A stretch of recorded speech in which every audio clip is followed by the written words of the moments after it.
Good morning, ladies and gentlemen, and everything in between. Welcome back to the Short Question. It is currently 10:59 a.m. on the 9th of September 2023. Welcome back to the Chapters playlist. Today we are doing Chapter 20, the year 2020. We have 11 albums, 2 honorary mentions, and I seem to be void, per se, of a title for this chapter. So I think it might just be Void. Either Void, Unknown, Uncharted, Into the Unknown, as even though that's a song in the second Frozen film. 2020 was a very strange year. We all know this. It was the year of the pandemic. It was the year that the world shut down. And to some people, some religious folk, one could even consider 2020 and going into later 2021, early 2022, you could really consider it to be the end of the world. It was a microapocalypse. It could be an apocalypse. You get what I'm talking about. Because the world shut down, because the world went quiet, because literally every major country around the world decided that because people were dying, because the casualties were climbing, that we should isolate everybody as much as possible. And there isn't any no negative connotation meant by that. The COVID-19 virus, which is still a thing, but not as effective, not nearly as effective anymore, it was definitely a virus that killed many, and to those who did lose someone during the pandemic or lose somebody to COVID, I have sympathies for your loss. I do apologize for your loss because it was a very dark time for everybody. Nobody knew how the trajectory of the world was going to continue. So with that in mind, it's like speaking for the music industry. When 2020 hit, there were some bands like Signs of the Swarm who were still actively out on tour. I think Signs of the Swarm was actually over in Japan when the pandemic really hit. And then other than that, there were other tours that were planned, which would then be delayed 2 different times to 2021 and then 2022. When 2022, that was really the year the world came back. Like full force, music industry is back. Everybody's back. We're not having to brainstorm about virtual-based content creation regarding the bands and their music, their albums. And for a lot of people, like Body Snatcher, or I'm trying to think of a couple others because they've discussed these events and what they decide to do on the Garza podcast. I know Body Snatcher is definitely one of them. Angel Maker might be, I'm not sure. But what I can tell you is that some people took it a little bit harder than others, and all that matters to me is that we're back and the music industry seems to be thriving. It seems to be doing a lot better, and especially the deep underground counterculture music industry. It seems to be doing a lot better. Everybody seems to be on board. Not everybody is scared anymore of the pandemic. And basically, as far as I'm concerned, the right people basically treat sickness. They navigate sickness with the procedures that could be compared to Japan. Like if you have the cold, if you have the flu, you just wear a mask. That's it.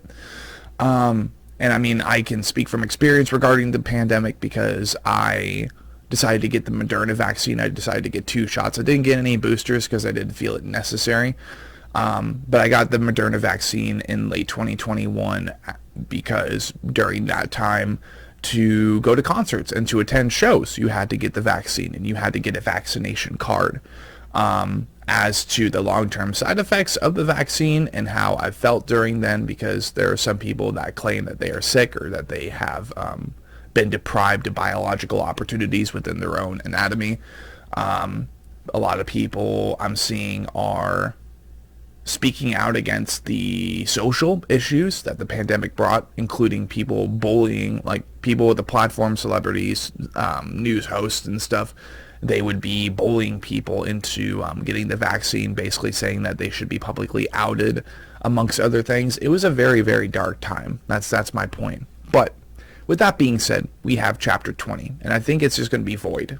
but it could be unknown, it could be uncharted. I'll have to figure that out by the time I finish this video. So, like I said, we have 11 albums for 2020, and then we have 2 honorary mentions, because there wasn't really that much music that was released in the heavy underground counterculture music scene, or at least not that many that I can recall. So these are 11 albums that I was jamming relentlessly during that year, because when it wasn't the pandemic, it was my own love life basically that fell into shambles. But that's all I'm gonna say, because that's all that needs to be said. So let's go ahead and dive into number 11. I smile at the dead.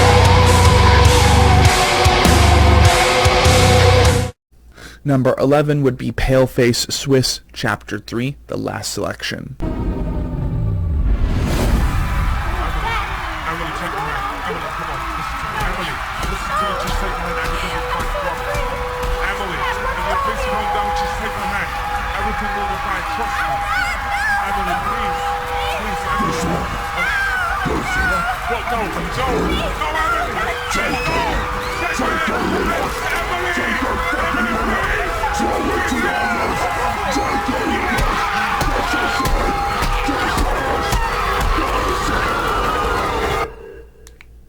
This is the last selection. So we have Chapter 3 by Paleface Swiss, the last selection. This album was really fun to listen to. I remember when Curse Us first came out, and I was jamming that relentlessly.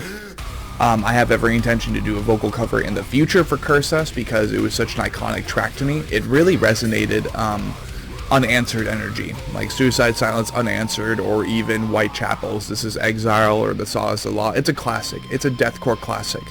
And amongst that, unlike those other breakthrough singles, those hit singles that people still do vocal covers for, I would say that Curse Us kind of stands amongst those on its own. It kind of stands on its own. It's distinguishable because it also incorporated beatdown into deathcore really well. And then obviously more or less people who really appreciate the vocals more than anything else, which is understandable.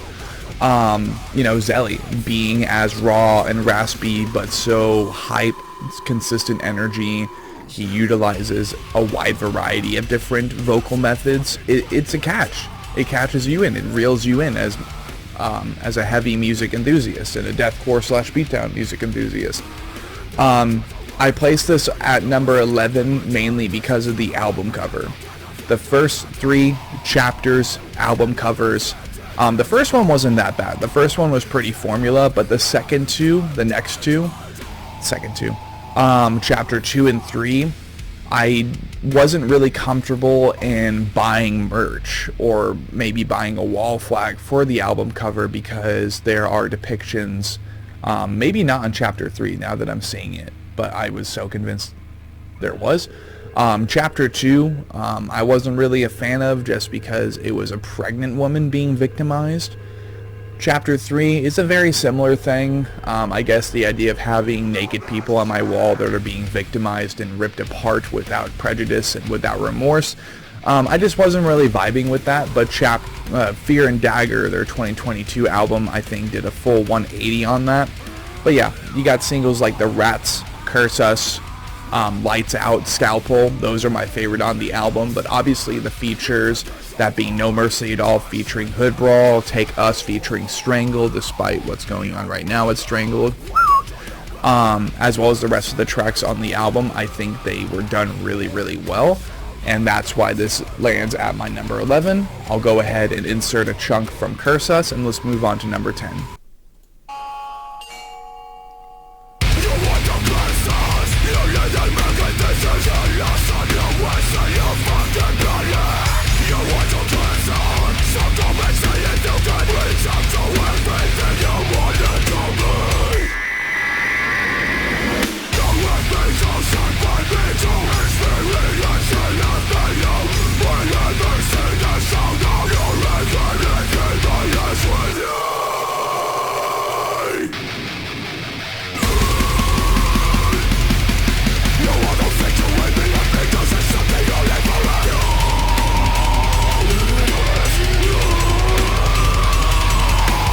At number 10 on the Chapter 20 playlist, we have Body Snatchers' This Heavy Void.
So, Body Snatchers, This Heavy Void.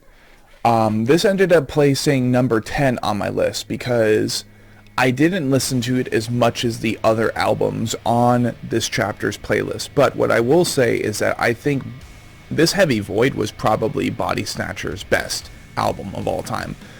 Bleed Abide, which would be presented to us in 2021, if not in 2022. I think that was a really good album as well, and after all, we managed to acquire an opportunity to speak with Chris Whited of Body Snatcher, formerly of King Conquer, and other major projects in the scene that ended up really landing him a spot as far as like an OG deathcore individual enthusiast. And then on top of that, there's 1176, if not like 1276. It's one of those. He has a record label now. He has a studio where he produces Body Snatcher. He's mixed and mastered for other bands. He's just in there. He's like really, really well dug into there, and he's built an impression upon the scene. He has a reputation in the scene. That's what I meant. But there are a great many songs on this album that I can constantly recall as being some of my favorite deathcore tracks of all time, especially from a band like them who started from where they did. They grew in the Florida scene, and they're now kind of alongside acts like Traitors or Infinite Annihilator, where Dickie Allen at least is based in Florida. But there were a great many amazing songs on this record, with few exceptions. I loved This Heavy Void on this record. I loved 1217. I loved Merciless, Nail in the Coffin.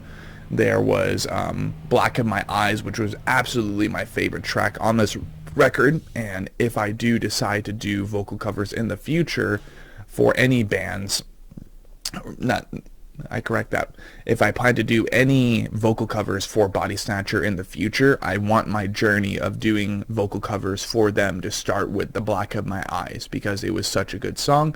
I'll go ahead and play a little chunk from that, and let's move on to number 9. I'm trapped with all the voices and screams, the everlasting dreams. It seems hopeless, I know this is not real.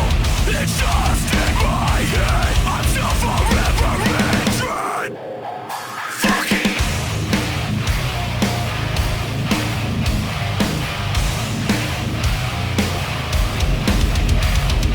Chemically imbalanced, you're stuck in my head. I look back and I hear the voices again. At number 9 on our playlist for Chapter 20, we have Viscera's Obsidian.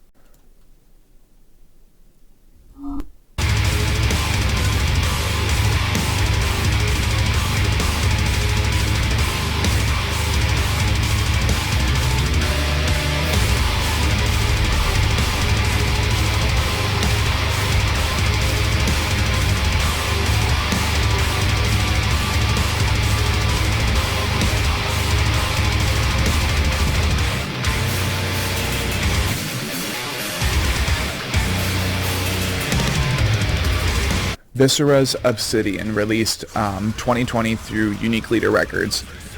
Jamie Graham's debut with this band, after I didn't know this until later, being a part of Silosis originally, and other projects, the CEO of Unique Leader Records, which one day I really hope to manifest in getting my project on, just because of all the buddies that we've made on the Unique Leader Records roster, including The Breathing Process, Worm Shepherd, hopefully soon, Crowd Magnetar, Bone Carver, Xenobiotic, Awaken Providence, and plenty others to be named. Their debut, I think, was a great introduction of their sound. It is a perfect jack of all trades when it comes to all things deathcore. I love Jamie Graham's vocal spectrum for sure. 90% of the songs on this record, maybe except for the last one, but even the last one is a banger. I fell in love with every single one of the tracks. I love the album cover. I mean, the flag is kind of like folded and compacted right above my head alongside the Carcinogenesis wall flag, just because of the lore that's been incorporated into these two albums, and how, well, the Queen of the Damned on the album cover for Viscera, and the King of the Abyss, or whatever his name is, they haven't really provided an honorary name for him, or at least I don't think so. I loved every single thing on this record. It was really, really fresh. And I mean, obviously there's the title track, but there's also songs like Delilah, there's Lamb to the Slaughter, there's Immersed in Ire. Really most of the songs on this record, just I was absolutely in love with from the very beginning, the very first listen that I did for the album. But just to confirm, of course, and to go over to the Spotify page, and going to the track listing for Obsidian, we have Immersed in Ire, we have Delilah, Carpe Noctem, Affliction, Hammers and Nails, which was so good, Lilith, Obsidian, and yeah, I can easily reconfirm that I think Silentium was like my least favorite song on the record, but it was all still fantastic. If I do plan to do vocal cover in the future, it will absolutely undeniably start with Immersed in Ire. And I also hope to get a lead guitarist to jump onto that track. That way they can do the solo, the breakdown solo thing that like literally sounds like the Matrix that they do near the end of Immersed in Ire. But I'll go ahead and show you guys that solo, really, because I think it's the most iconic thing about Viscera. And let's move on to number 8.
At number 8, we have King 810's AK Concerto number 47, 11 movement in G major.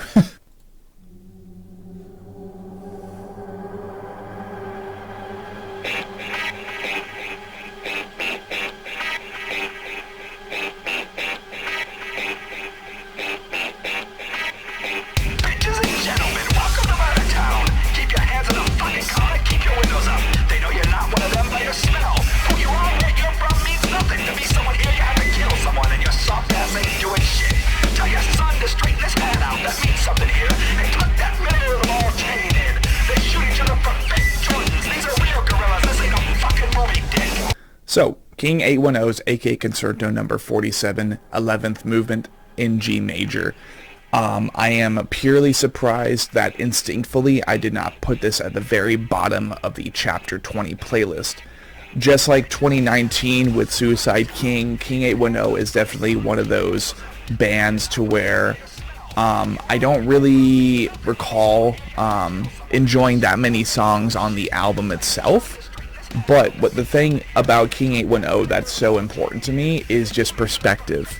I can never compare to the events that they've gone through in life, the lifestyle that they choose to lead, the kind of just demographic that they support with this band, the things that they talk about, the lyrical material.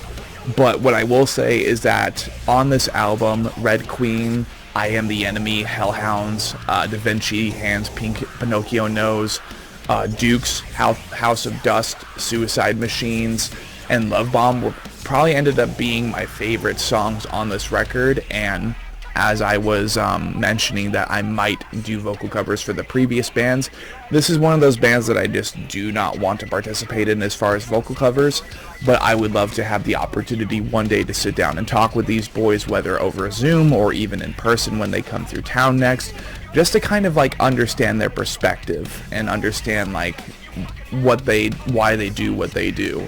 But my favorite song off of this record would probably be Hellhounds, so I'll go ahead and put in a chunk from there, and let's move on to, I think, number 7 or number 8. Number 8 or number 7, either one.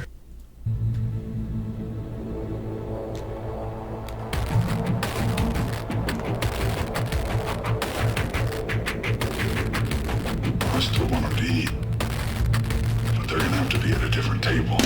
Attention, your God's talking, the one you idolize and all copy. If you were anything at all like me, you hate your own guts and cut your wrist. I want all of your dead bodies. I'm the born and I want the law on me, and I wanna give whatever I got to your bitch. Number 7 on Chapter 20, which is a complete 180 from King 810. We have Fit for a King's The Path.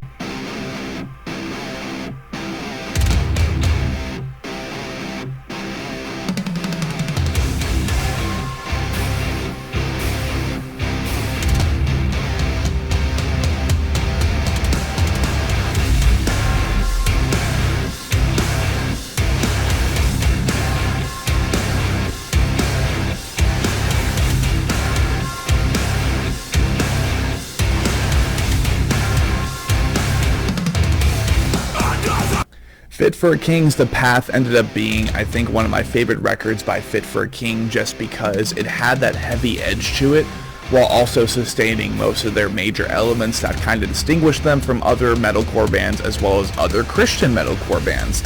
The Path was a banger, the main title track was insane, amongst other things too. I mean, just really looking back on that album at what would be their second to most beneficial and monumental album on their discography. Other singles on the record that I absolutely just fell in love with include, and are not limited to, Breaking the Mirror, The Face of Hate, Annihilation, Prophet was really good, Locked in My Head ended up being one of their first like mall-friendly, Hot Topic-friendly singles. There was God of Fire featuring Rio, formerly of Crystal Lake, now of Gnosis. There was Stockholm, which featured one of their guitarists as a secondary backing vocalist, which I thought was super sick. Louder Voice and Vendetta were also good, and I didn't even know about the Breaking the Mirror acoustic version, but that was also a really phenomenal album, and nothing will really, I think, kind of break me away from this album, except for the contents on what would be the Hell We Create, released in 2022. But I'll go ahead and put on a little chunk from God of Fire, and let's move on.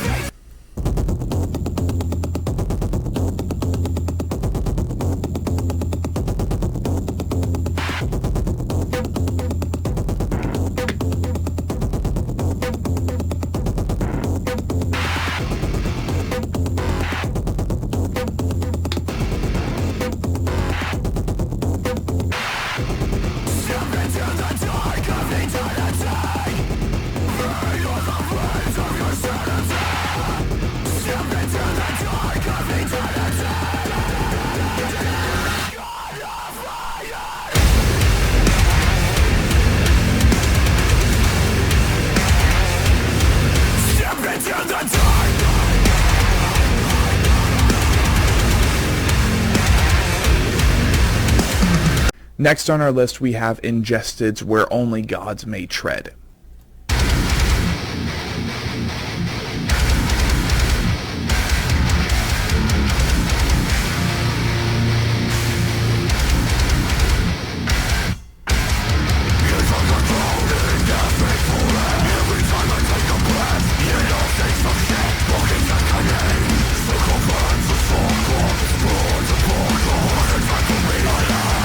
Ingested, Where Only Gods May Tread. This would be Ingested's last album under the Unique Leader Records banner, as they made their transition from Unique Leader Records to Metal Blade Records for what would be their 2022 November 4th released album, Ashes Lie Still, which was a monumental record. It was so good.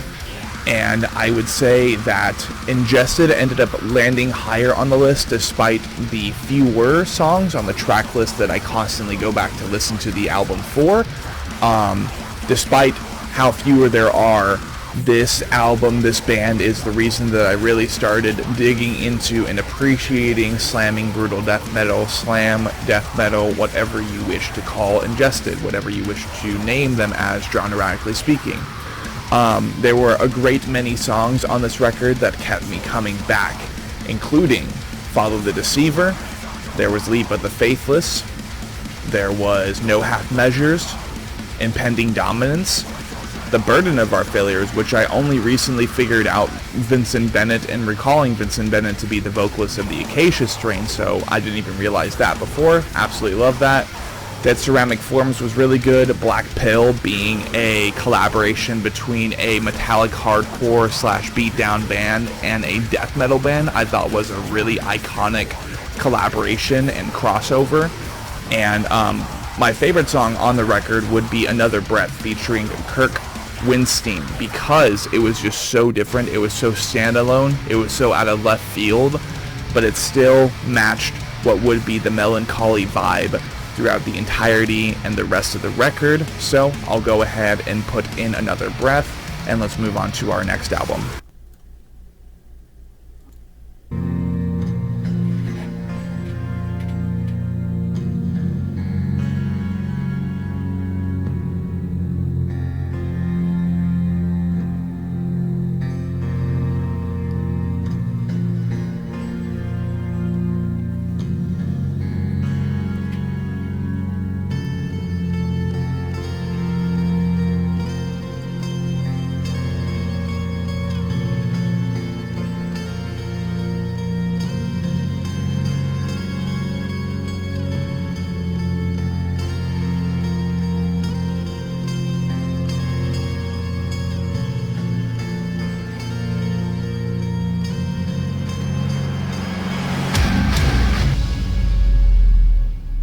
Next on the list we have Croesus, A Memoir of Free Will, another Unique Leader Records released from 2020.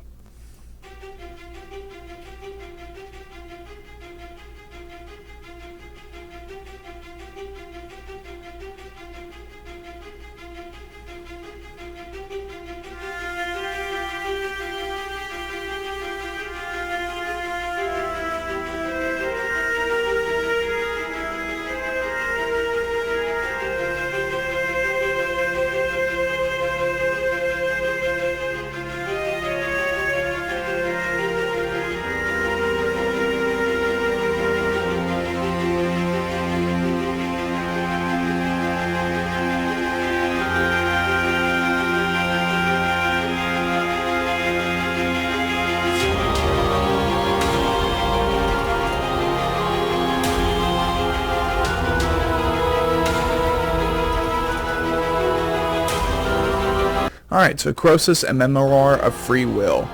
This would be their last edition, their last outing with Unique Leader Records, as they transferred from Unique Leader Records to Seek and Strike, also utilizing Blood Blast distribution.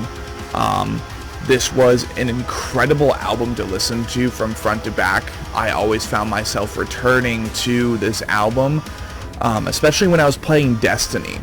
Funny enough, when I was playing Destiny 2, a lot of the time, especially in the year 2020, when I had just my PS4 Pro that I acquired in a very similar way to how I acquired my recent PS5, I was playing Destiny 2 a lot that year. I think I remember that during that year for Destiny 2, we were returning to the Awoken Realm a lot. So very, very often I was playing this album behind that as I was destroying Taken enemies inside the game. And ironically enough, we have now done an Anatomy Crosscast session with everybody except for former vocalist Max Smith, who is now more or less participating and being a touring vocalist for Decrepit Birth, as well as doing management for multiple bands, including Organectomy, which is, I think, a really, really interesting turnaround. I still have yet to host him on the Anatomy Crosscast on his own, as well as Organectomy, which basically I would be acquiring that opportunity by going through him and inquiring with him. But I think Max Smith is indeed one of my favorite vocalists of all time, just because he combines a lot of major elements. His articulation, his chopping speeds, the way he just narrates when he does vocals.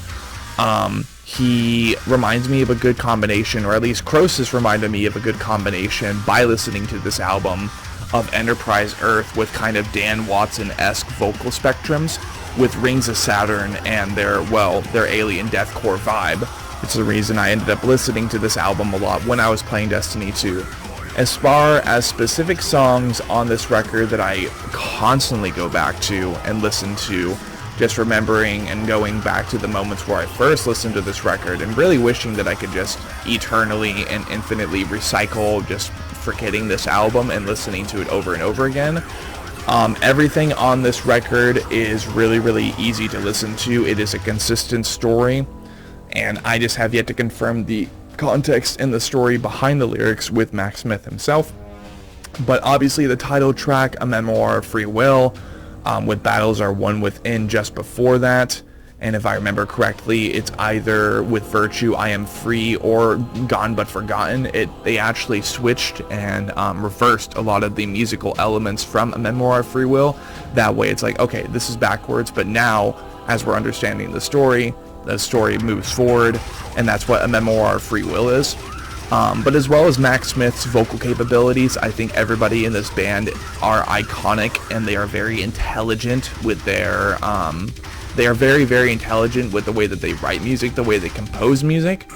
And for that matter, I also kind of align Croesus into the tech death scene just because it's so intelligently written. It sounds like it was written by aliens. So technically, Croesus was my very first tech death album that I got really, really into, but I don't even know what they classify as genre-radically speaking, so I'll have to check that at some point. But yeah, this is Memoir of Free Will. My favorite song is the title track, so I'll just continue playing that, and let's move on to our next record. Oh, wait.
Within Destruction's Yokai, man.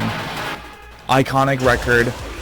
It really changed the trajectory of what everybody who listens to Within Destruction was expecting them to be willing to write. Yokai is one of my favorite album covers that I have. It is one of the most unique pieces that I think Caitlin Stokerman's the new, as of recently within the last year, one of the new primary artists and graphic arts layout designers for Unique Leader Records ever did. I think everything he made for this record was really cool, and this album ended up being the beginning of inspiration for what will be one of Blind Without Our Failure's biggest projects going into the near future. As far as specific songs on this record, besides the title track itself, which is always just a banger, there's plenty of other songs that I ended up enjoying, and I mean, after all, Within Destruction's No Way Out was one of my very first vocal covers on the channel, if not Shrine of Malice's Kiss of the Wind. Yomi, Yokai, Harakiri, No Way Out, Malevolent, King of Darkness, Alone. Hate Me was kind of like my least favorite song on the record, but Bang Bang featuring Tiosin and Kamiyada Plus was one of... it was so unique. Sakura with them featuring Jason Richardson, and it being primarily a guitar, like an instrumental song. I thought that was such a vibe. And then Tokyo no Kuni, that was also a really good song. So overall, despite this band being a Slovenian deathcore band originating from Slam and marketing briefly off of Fake Slam, I think this album and Lotus are definitely projecting them into the mainstream. It's the mainstream of the underground counterculture music scene, mind you, with them currently going on tour with Dance Gavin Dance. What is it? Sim. That's another one. That's a big one for Japanese metal and rock. And then another one, I have every intention to go see them, but I'm pretty sure I missed them, so there's always next time, I guess. But my favorite song, of course, on this record would be the song that I ended up providing a vocal cover for, No Way Out. So I'll go ahead and add a little excerpt from there, and we will move on.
Naparusek, or Makluk's Naparusek, the EP.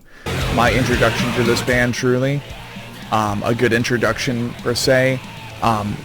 Originally recommended by Larry Harper of the White Bear Project and other projects as his life has continued recently. I haven't heard a lot from him or about what he's doing, but I know he's really good, and I've been meaning to get him on the podcast as well for years now, so hopefully we can do that pretty soon, whether it be for the White Bear Project or other endeavors of his. But this Makluk, Agung from Makluk, him being a solo musician who wrote all the instrumentals and all, like, obviously tracked all the vocal stuff, utilizing the local the culture of Indonesia, of Makluk's creatures, monsters that are even reported on the news on a regular basis.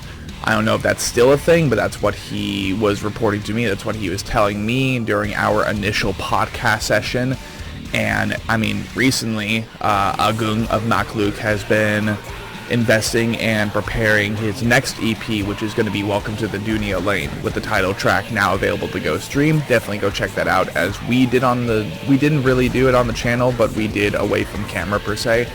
Absolutely love the EP, love everything he's written for it so far, and I cannot wait to get him back on the podcast to talk about this EP. But not only that, he was one of the first friends really that I made across the world in an Asian country per se, or an Eastern country, and I love that Makluk was the very start of that. Very often I return to the songs on this record just because when listening to the songs, when listening to the songs on this EP, it reminds me and it has me thinking about the goblins in Sleeping Beauty when they're dancing around in the dungeon, because they were victorious in slaying Aurora or something very similar, or maybe even the dancing scene in Labyrinth, David Bowie's Labyrinth, when the monsters are dancing around. They are kind of, you know, like throwing the kid around, but in the least dangerous way possible. That is what Makluk reminds me of the most whilst listening to it, and I even stated that in the original podcast session. And I hope to work with Agung in the near future and kind of help him boost his band if it needs any boosting from an American source. But my favorite song on this record would be Of Waltz and Damnation, so I'll go ahead and put that on. And let's move on to our next album.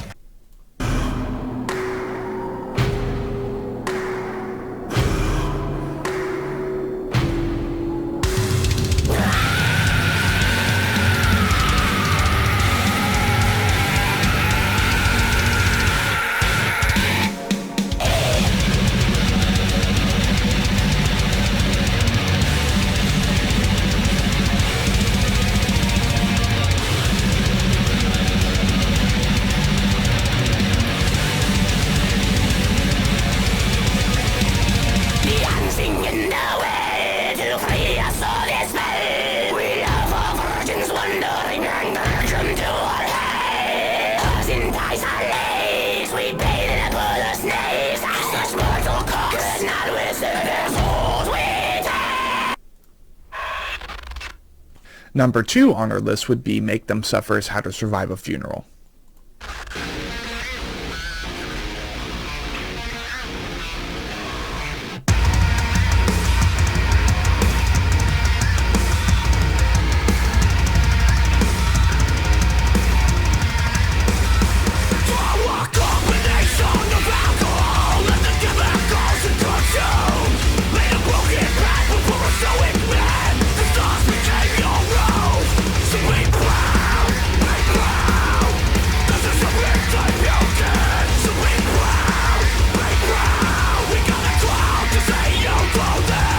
Alright, so Make Them Suffer's How to Survive a Funeral. This would be their last official outing solely through Rise Records, as they plan to release their next album next year through Sharp Tone Records and Envision Records, I think. If not, there's a different one. I know the logo is like a balance or whatever. But this album, man, this album was such a reward. It was such a treat after really getting introduced to them through their Of Old So's and Woe album cycle. There was also the Worlds Apart cycle, of course, but Worlds Apart, yes, okay, I can correct that. Worlds Apart with specific songs like Save Yourself, Fireworks, and I think there was another one on there. It's been so long, and I do definitely listen to them quite often, but what I can easily admit is that with with Worlds Apart, I only ended up enjoying and appreciating a couple of songs off of that record. So let's go ahead and check this real quick. That way I don't sound like as much of an idiot per se. So there's Fireworks and there's Save Yourself. Okay, so that was off of their 2017 album, Worlds Apart. Those are really the only two songs I ended up enjoying on that record. But with How to Survive a Funeral, Step 1, Falling Ashes, Bones, Drown With Me, Erase Me, Soul Decay, Fake Your Own Death, How to Survive a Funeral, The Attendant, and That's Just Life. Every song on this album was an absolute, undeniable banger. It was so fun to listen to. I often introduce people to make them suffer before I introduce them to anything heavier in my discography, and I really miss them. I really miss them releasing music more regularly. I know they did release Ghost of Me, and there was Ghost of Me. Shit. Okay. Doom Switch and Ghosts of Me are their two newest singles, with their new guitarist. She's really, really cool. She's really good at what she does, and I love that she also brings a heavy spectrum to the mix. I cannot wait for the album that they have yet to present us next year. My favorite song on this album was absolutely The Attendant, so I'll go ahead and provide a little snippet of that, and then we will move on to our honorary mentions.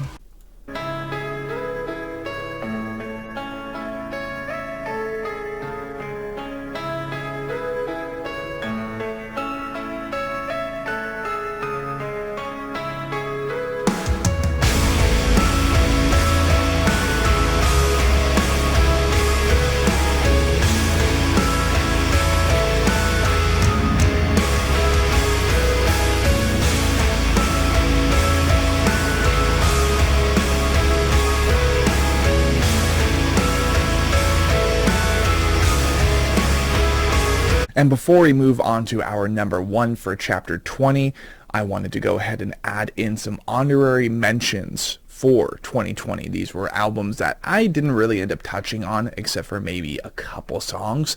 So that's the main reason they didn't make it onto the list. And one of them was a pretty big comeback album for the band, but then after that they really haven't released any music since. So it's tough to say where they're planning to go, what they're planning to do. But these are our only 2 honorary mentions of 2020, starting with The Word Alive's Monomania.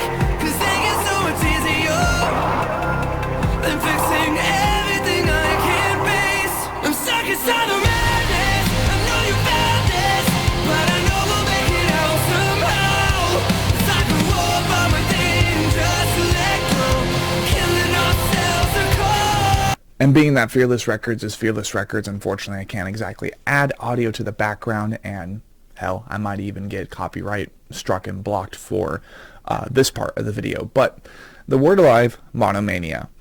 Their 2020 outing, their last outing officially through Fearless Records. The Word Alive has been a very, very precious band to me, starting with their Dark Matter cycle, because that's really where I jumped onto their journey, their 2016 record, mind you. So, it started with Dark Matter, with songs like Sell Out, Dreamer, Trapped, Face to Face, Made This Way, Suffocating, and probably Dark Matter. Those are really the only songs I can remember from that album. But as far as Monomania is concerned, after The Violent Noise, which I think is still their peak record of all time, despite their newest record being as good as it was, definitely I'll have to just get more comfortable with Hard Reset as time continues. But Monomania was an interesting one. You could definitely tell that they were kind of like out of options, or at least at the time they were. They were really trying to push everything that they could through Fearless Records, but in the end, I think Monomania might have become their least successful record. If not, be sure to correct me in the comments down below for all of you TWA fans or TWA fans per se. No Way Out, Monomania, Searching for Glory, Numb Love, Misery 2, Burning the World Down, I'm Sorry You're Sorry Now, and Death Is the Only End If You Assume the Story. Those were kind of the only tracks I remember off of this record. the only ones that I recall, and the only ones I recall enjoying. But other than that, I really only listened to each one of those tracks a couple times.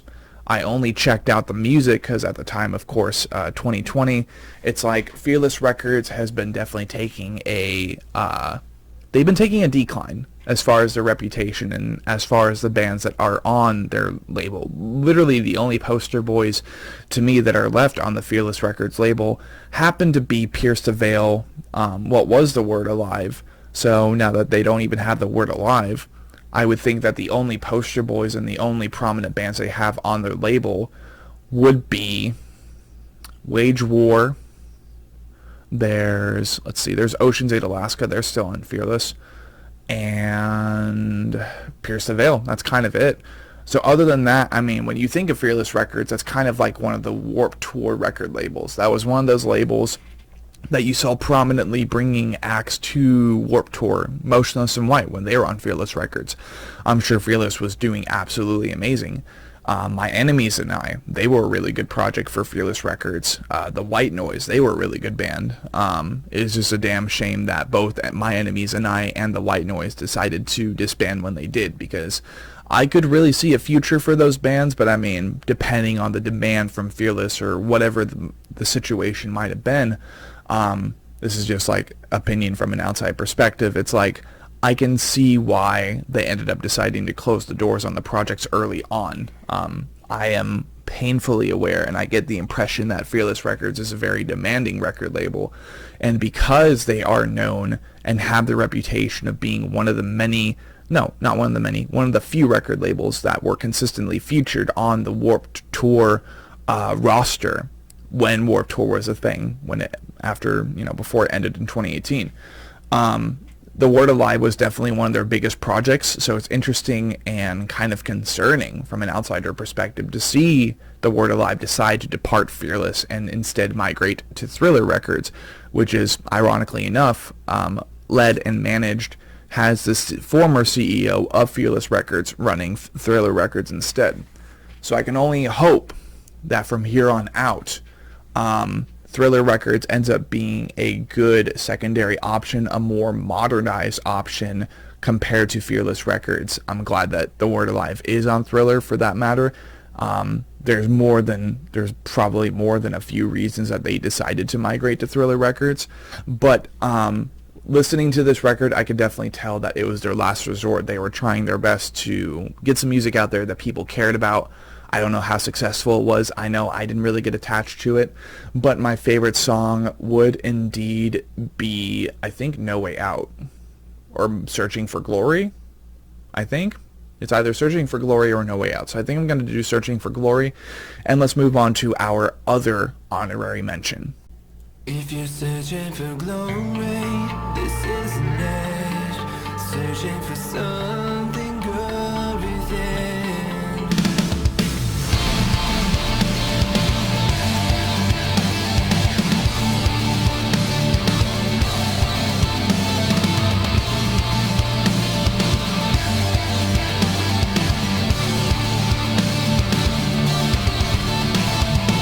Our only other honorary mention would be Amir's Hindsight.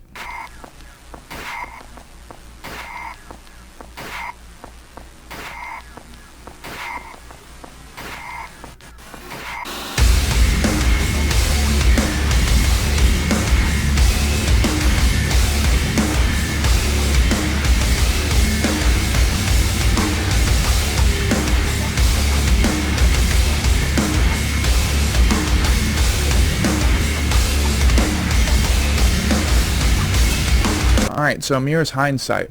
Amir is a band that has been kind of escaping my my algorithm per se. I liked the initial idea of this band, but I never really found myself attached to them and still don't. Gypsy Disco is probably the only song off of this album that I really enjoy, and for that matter, it's like, I recognize it, I acknowledge it, and it was interesting to see this band come back after as long as they did. But after listening to the album a couple times, it was really only ear candy for me, And that's not really enough to be one of my top albums of the year. It's like, it was interesting to listen to a couple times, and then after that, there were other albums, there were other bands, including the ones mentioned in this video, that I just found I found myself gravitating more towards. But yeah, Gypsy Disco is probably my favorite song, so I'll go ahead and add a little clip from that, and then we will move on to our number one.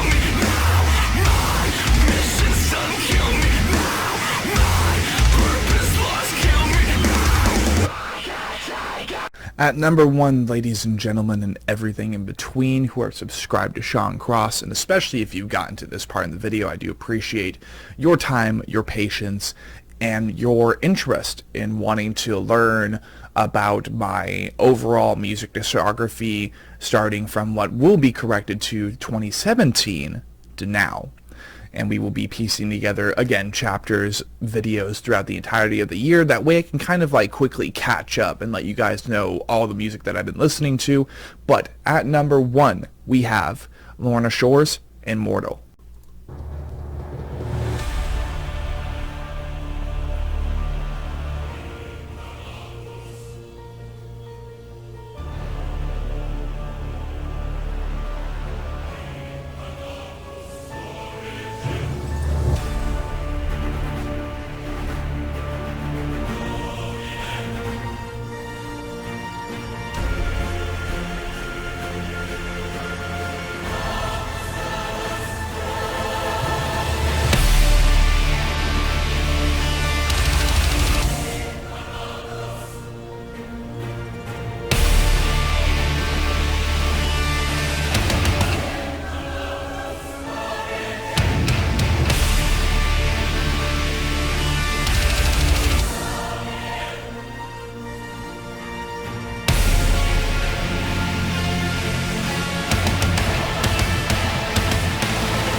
Lorna Shore's Immortal.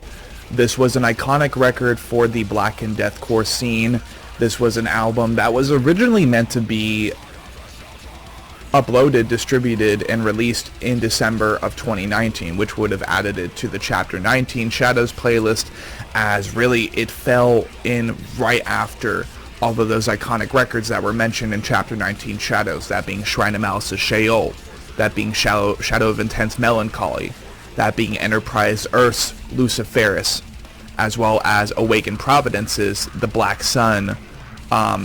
There are so many records from that year that ended up prevailing and boosting what would end up being black and deathcore, black and death metal into the music world, this being one of them. Now, I am completely aware that there is a reason that it was delayed to January of 2020. There is a reason that certain things happened. There's a reason that C.J. McCreary was dethroned, per se. Basically, I am trying to learn as much about that situation as possible before I decide to directly represent, directly support his new project, Immortal Disfigurement, which I think we all know why the project was named that, after his two most iconic records, that being Immortal and The Disfigurement of Existence. And I can only hope that with time, very similar to Greg Gilbert of Shrine of Malice, I can only hope that over time I learn that there was a lot of misunderstandings, and that he is not the victimizing monster that people paint him to be. That being said, I also believe that when it comes to supporting an album, supporting music, when you're not utilizing frontman syndrome and completely focusing on the vocalist and the vocalist alone, you are able to then appreciate the record that is in front of you, instrumentally speaking. After all, they did release an instrumental version of this record, but I have to completely admit, this is one of the only situations where I might say this, but I do not confirm this, really, because I don't believe in this at all. But CJ McCreery's vocal spectrum is undeniable. And for me, it's definitely important to never separate the art from the artist, and I'll make a separate video on that for sure, because the way I see it, depending on the contributions that you end up making to a certain band or project, you are putting the money in the pocket of the individual that that has a questionable personality, depending on the person. That's why I refuse to ever listen to Falling in Reverse, is because I know that the band itself has had more than enough time to decide whether or not they should continue providing Mr. Ronnie Radke a platform or not. He's been banned on TikTok, he's been banned on X because he is a dick. I refuse to support him, but I know plenty of people who do just choose to separate the art from the artist, so easily this could be one of those circumstances to where instead of listening to the album with CJ's vocals on it and acknowledging his existence, like basically giving him the reward, I would say that you can also very easily listen to the instrumental album. I just choose not to. Anyways, as far as more in-depth critique, the same type of critique we will usually provide on our front to back sessions for brand new albums or albums that we just haven't listened to before. I will say that this was Lorna Shore's breakthrough record. It was, if not And I Return to Nothingness and Pain Remains, I think Immortal definitely helped them propel into higher levels in the music world. I think this record, being their first record on Century Media Records, was really phenomenal. It was their most evil, their most ambient, their most orchestral, and to a certain degree, I hope we hear more of Lorna Shore like this in the future, that is just evil to be evil. But, of course, Pain Remains is a completely different animal as far as its analytics, its statistics, its reputation, its impression upon the scene, and I am eternally grateful to Will Ramos for deciding to take the reins, acquire the opportunity, because, I mean, Greg Gilbert was, I've heard that he was supposed to be the first candidate, but, simply said, I love this album.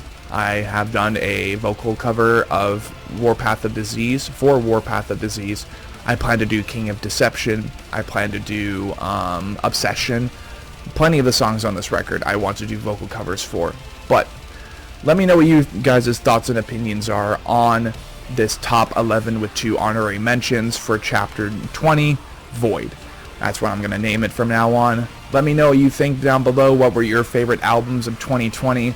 Let me know what year you guys want to see next, what chapter you guys want to see written, per se, next. And just like the Great Eternal Music Machine, let's keep cranking.